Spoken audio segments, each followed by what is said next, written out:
Bom, galera, vou entrar para fazer aqui mais um pós-jogo. Eu confesso que esse é eu não sei se o mais difícil ou o mais fácil de fazer, sabe? O que eu vou fazer aqui hoje não é um pós-jogo, é uma consulta com um psicólogo. Hoje vocês vão ter a oportunidade de sentar do outro lado da câmera aí e serem meus psicólogos por um dia na questão de emprestar meus ouvidos. Que é o Diego que está aqui, não tem camisa do Vasco, não tem nenhum adereço, a não ser o cenário, né, que é onde eu gravo. Mas na boa, eu cansei, mano. Eu cansei. Essa semana foi uma semana para mim muito ruim, muito difícil. E tem coisa que é só consequência, sabe? Tem uma palavra chamada gatilho, que quando você tem algum problema psicológico ou alguma coisa te machuca e tal, e aí basta acontecer uma coisa e aquela descarga vem toda junto, né? No meio da psicologia, no jargão popular, fala-se muito do gatilho. E esse gatilho já despertou em mim no jogo derrota pro Fluminense. O Fluminense tem muito mais time que o Vasco, é o atual campeão da Libertadores. Mas ali já no jogo do Fluminense, a gente criou uma rivalidade imbecil nos últimos anos com o Fluminense, muito mais fora de campo do que dentro. E eu confesso que hoje o Fluminense me irrita muito mais do que o Flamengo, até porque o Flamengo hoje está muito longe do Vasco, mas muito longe. Eu nasci em 93 e quando eu era criança, a gente estava aqui, ó. O Flamengo ainda tinha alguns títulos a mais que o Vasco, a gente vinha naquela sequência do final dos anos 90 encostando. Botafogo e Fluminense era muito distante. E hoje o Flamengo disparou, o Fluminense encostou na gente e o Botafogo continua na dele, na mesma lá. Então, aquilo, me despertou um sentimento ruim. E eu passei, a semana assim, remoendo aquilo e remoendo os 5 anos, cara. 5 anos. Quem me acompanha no Instagram, me acompanha fora do canal, ou que é uma pessoa um pouco mais atenta e percebe, detalhes. Se vocês que me acompanham todo santo dia, ou que me acompanham ao longo de anos, vocês vão perceber mudanças na minha postura, mudanças no meu comportamento, na forma como eu venho lidando e tocando meu trabalho.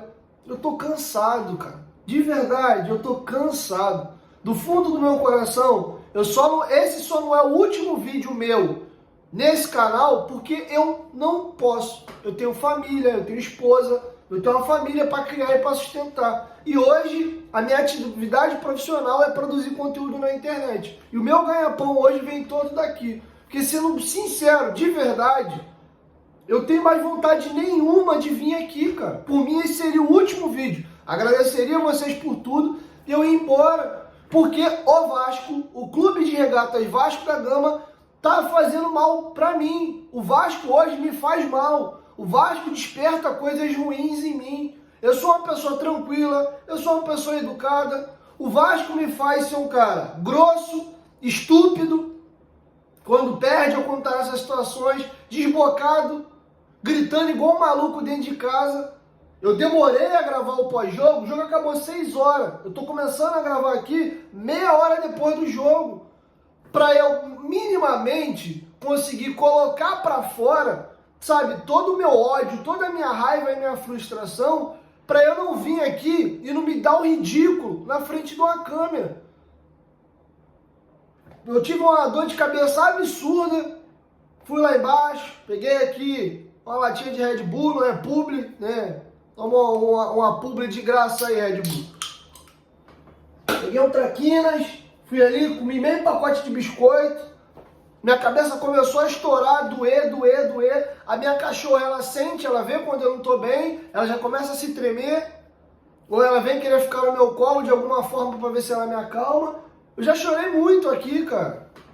E aí eu volto para fazer uma autorreflexão e para perguntar: pra quê?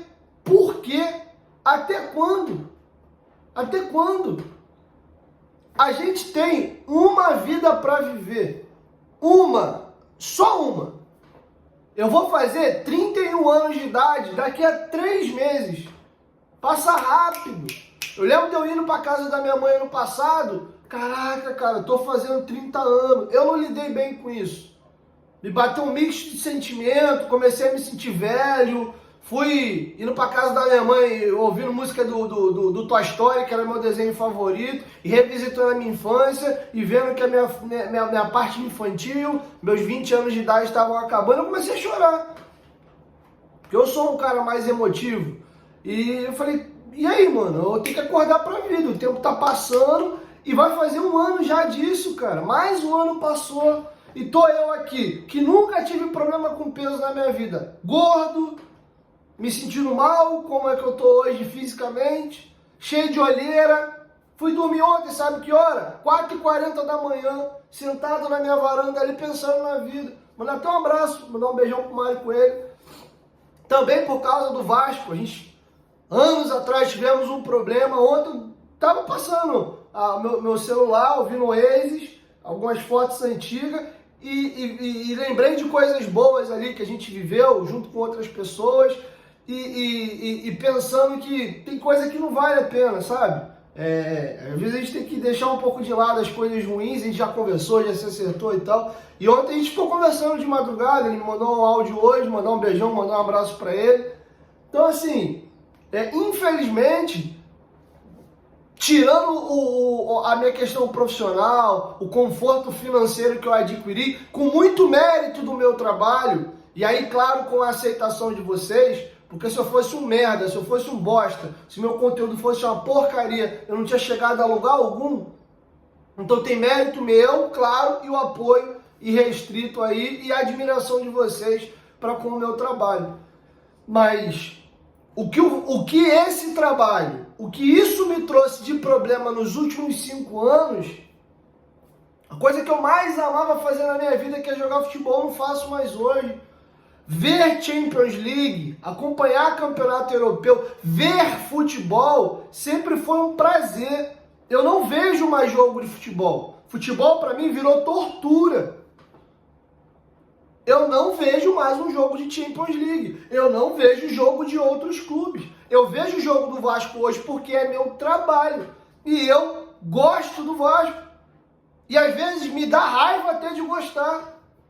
Porque se eu pudesse arrancar do meu peito hoje e seguir, era o que eu queria fazer. Acredito que muitos de vocês em casa estão com o mesmo sentimento. Mas não dá. Não dá. É a porra do negócio que parece até macabro. Te faz mal, não vale a pena, mas você não consegue largar. A gente não é assim com Deus que deu a vida pra gente, que morreu numa cruz por mim. Eu não consigo ser assim com Deus, mas com um clube de futebol eu sou assim. Tá errado, tá muito errado. E até quando eu vou continuar vivendo isso? E o Vasco tá me matando todo santo dia, cara. Eu não sou uma pessoa mais leve, uma pessoa mais brincalhona, mais feliz como eu era. Hoje eu sou um cara pra dentro, um cara pesado, um cara desconfiado.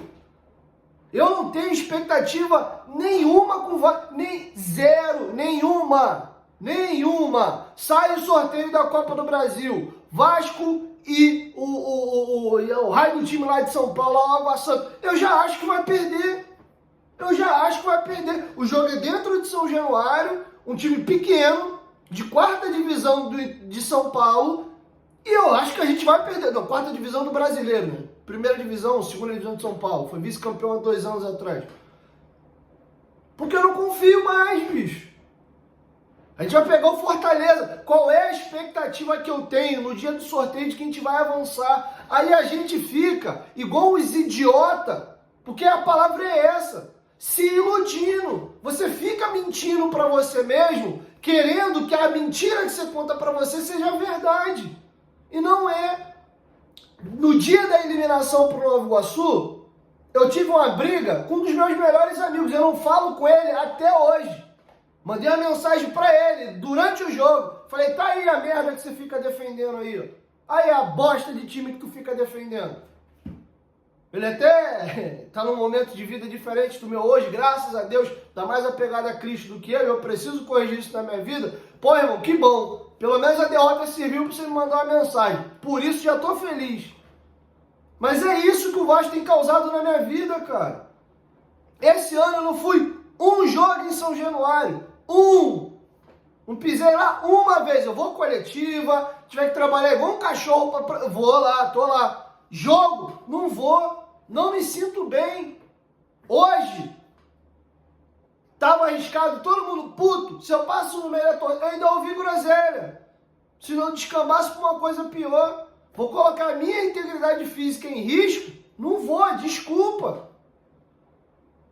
Então, para ser muito sincero, cara, tá difícil. E essa semana, a gente vem quebrando o pau no grupo de WhatsApp de membro do canal. Por quê? Eu tava vomitando e colocando para fora as coisas que estão no meu coração. O Vasco me faz mal. E me irrita a galera mais velha que acha que o Vasco é o clube que ele já foi e que ele tem o tamanho que um dia ele já teve. Não tem.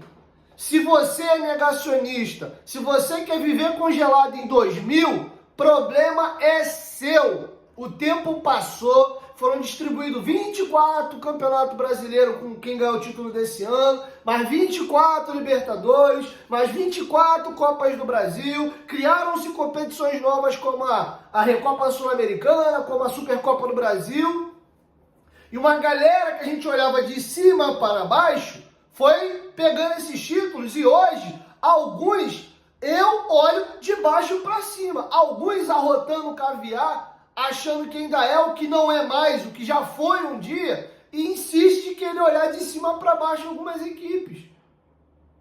E nós não somos mais esse clube, infelizmente. Infelizmente.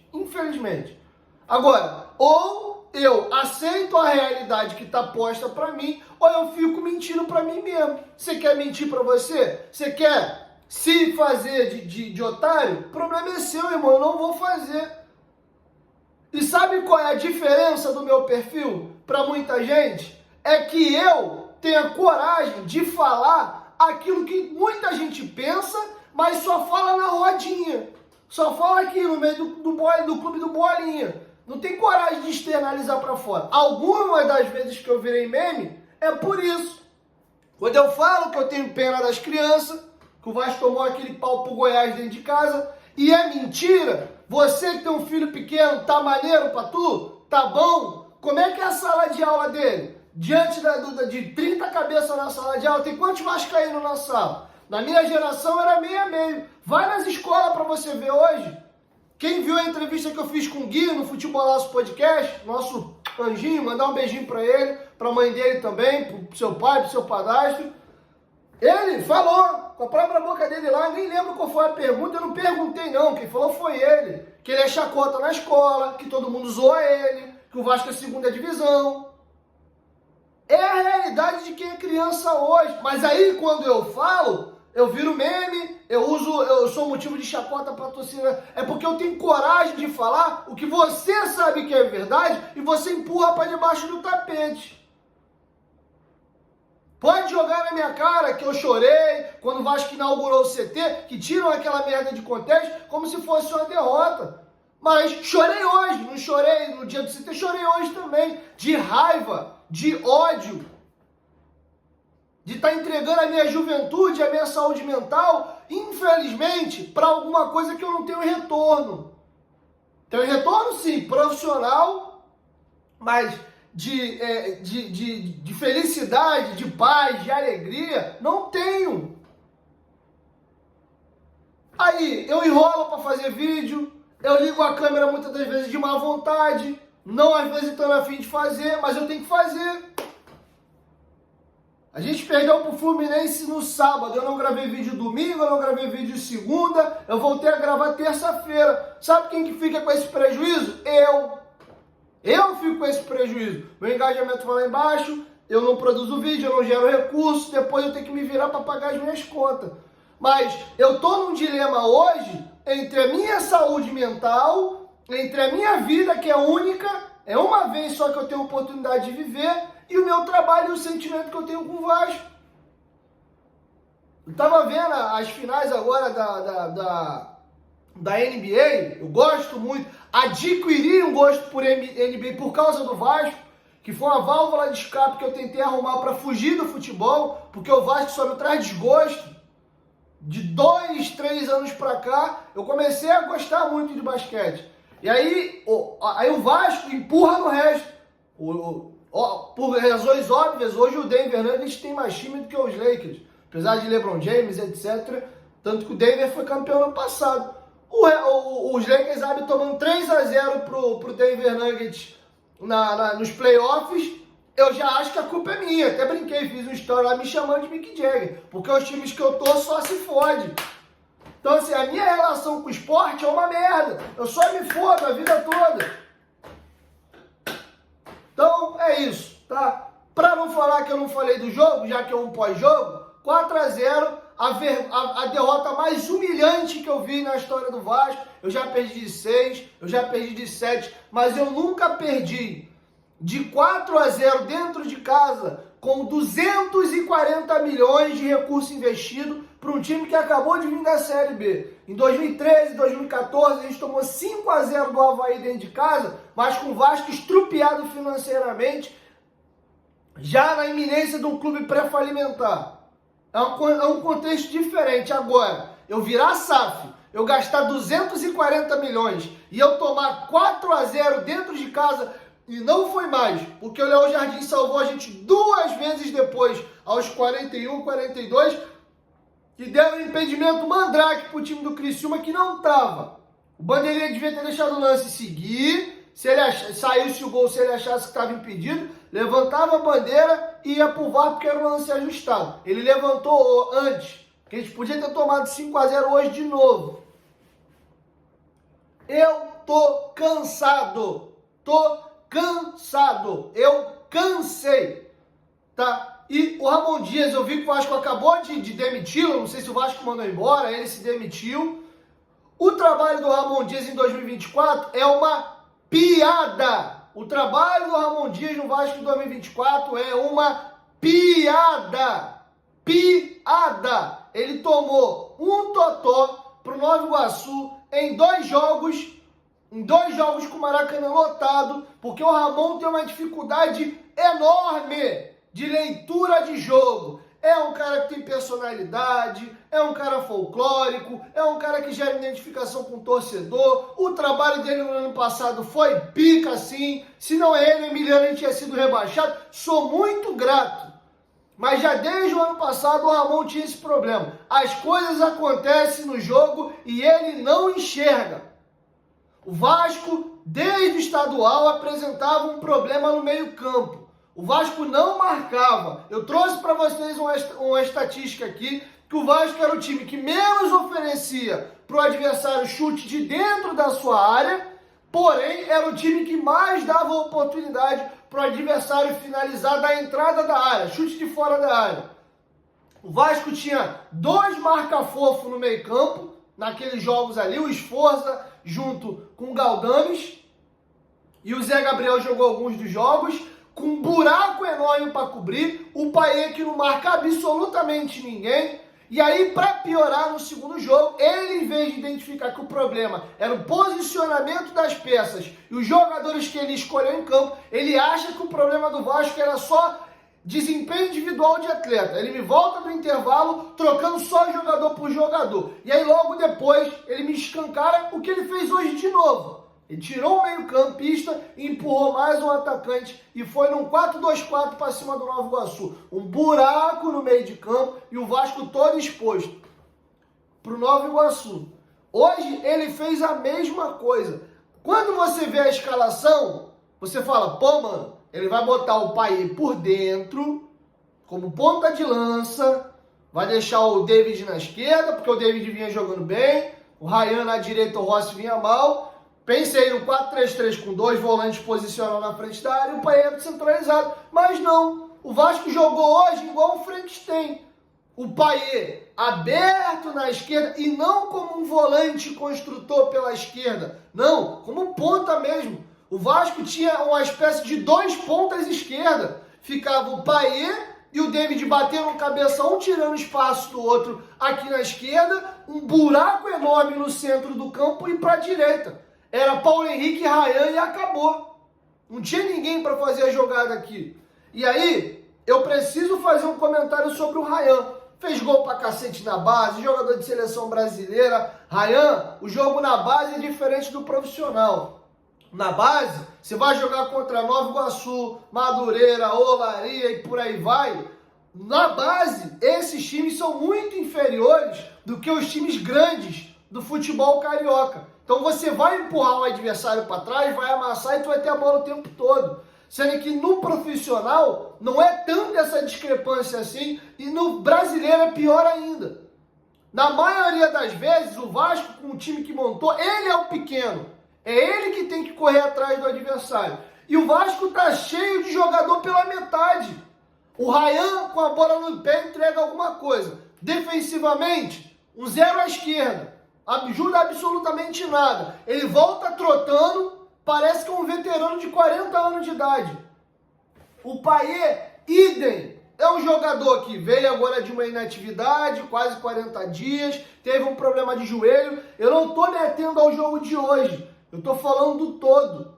O Vasco tem um jogador que já foi brilhante um dia, uma carreira incrível, mas é um jogador pela metade. Ele só vai te entregar jogo com bola. Sem a bola, ele não te entrega. O David até tenta, mas não é também a maior característica dele. E aí o Vasco tinha um time marca fofo. E o Vasco tem vários jogadores pela metade. O Sforza, bola longa, passe curto, joga para frente, legal. Mas o Sforza joga trotando, ele joga andando, parece que ele tá cansado, ele não tem força, parece que ele não tem adutor, ele não marca. O Hugo Moura, gostei, de novo, firme, errou, perdeu uma bola aqui a colar, mas tu vê que é um cara que tenta, que briga, até tomou um drible meio que foi meio de primeira no Bolazia e saiu o terceiro gol. Mas enfim, você vê que é um cara que briga, vai te ajudar, não muito, ele não é um cara virtuoso do meio para frente, mas também não é um zero à esquerda, mas você vê que é diferente, tem mais pegada. O Matheus Carvalho, não sei se deslumbrou, se achou que era o novo, sei lá, o Redondo, né, o novo volante canhoto, foda pra caralho, e aí depois do jogo do Grêmio, ele, sei lá, deu uma deslumbrada, jogou num salto alto do cacete, aí foi substituído nos dois jogos, mas você vê que ele entra no segundo tempo, é um cara que dá dinâmica, ele briga, ele morde, ele toca a bola, ele passa para receber, é um jogador que tem dinâmica, o Zé Gabriel, limitadíssimo, mas é um jogador que vai marcar, vai entregar mais. Não adianta ter um volante igual a Sforza, que lança pra cacete, que tem um belo passe de primeira, mas marca fofo. O Vasco é cheio de marca fofo. E é cheio de jogador pela metade. E para quem criticava o Gabriel Peck, sentava a ripa nele, o Peck joga nesse time com o pé amarrado nas costas. É um jogador moderno, que tem deficiências ofensivas. Se o Peck melhora a tomada de decisão dele e a finalização, o Peck vira um monstro. E justamente por isso que ele não é um monstro, ele é o Gabriel Peck. Ele tem essa dificuldade, mas é um cara que briga os 90 minutos, é um cara que marca pra cacete, que volta na bandeirinha defensiva para poder ajudar o lateral direito, que quando você precisar, ele vai pegar a bola, ele vai arrancar em velocidade, ele vai te puxar contra-ataque, ele faz o movimento para frente, para trás, para frente, para trás, o jogo todo.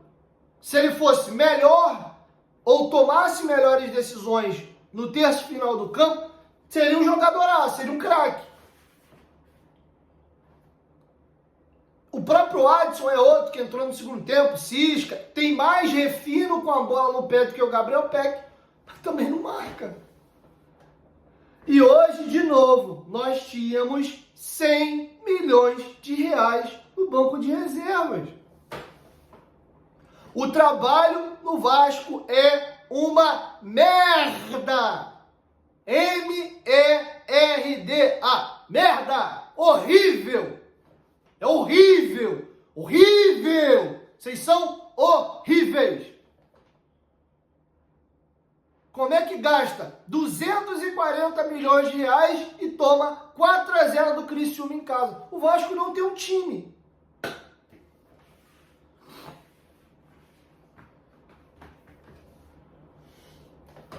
Não imaginava que o Ramon Dias fosse cair, mesmo com a situação de hoje, mas se você tirar o sentimento, a emoção e o carinho que você gerou por ele pelo ano passado, e ele chega ao Vasco em janeiro de 2024, e a tua nota de corte é só 2024, você estaria atacando pedra nele. Porque o trabalho dele em 2024, assim como do Alexandre Matos e da empresa que hoje é dona do futebol do Vasco, foi muito mal, foi muito ruim.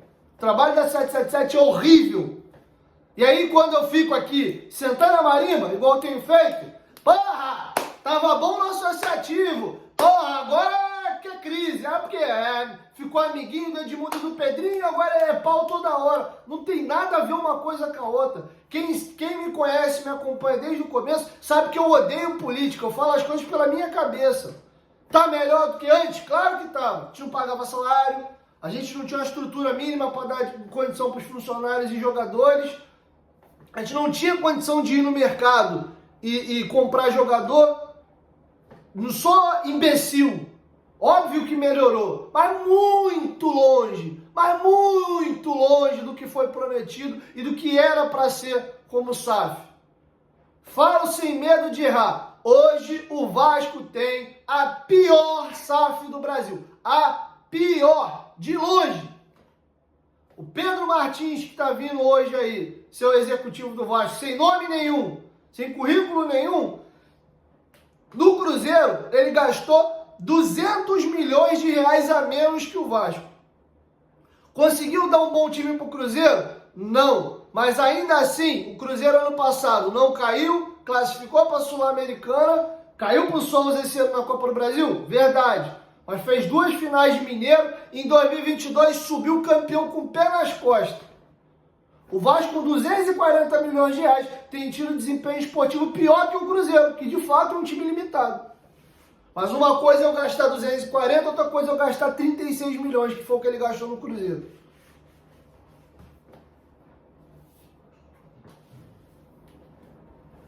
Tô cansado, cara. Tô cansado. Tô cansado. Amanhã eu volto. Obrigado. Mas vontade tem não.